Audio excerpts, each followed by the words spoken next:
ఏపీలో పెట్టుబడులకు పారిశ్రామికవేత్తలు ఆసక్తి చూపుతున్నారు.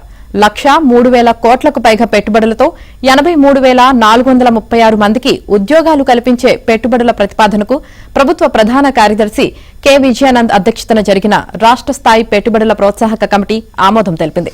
ఇక రాష్ట్రంలో ఇన్ఫర్మేషన్ టెక్నాలజీ, ఎలక్ట్రానిక్స్ రంగంలో భారీ పెట్టుబడులు పెట్టేందుకు ప్రపంచ శ్రేణి సంస్థలు ముందుకు వచ్చాయి.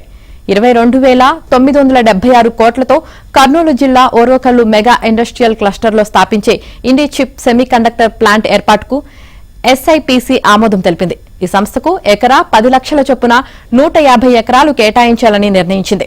ఈ ప్రాజెక్టు వల్ల 1,241 మందికి ఉద్యోగాలు లభించనున్నాయి.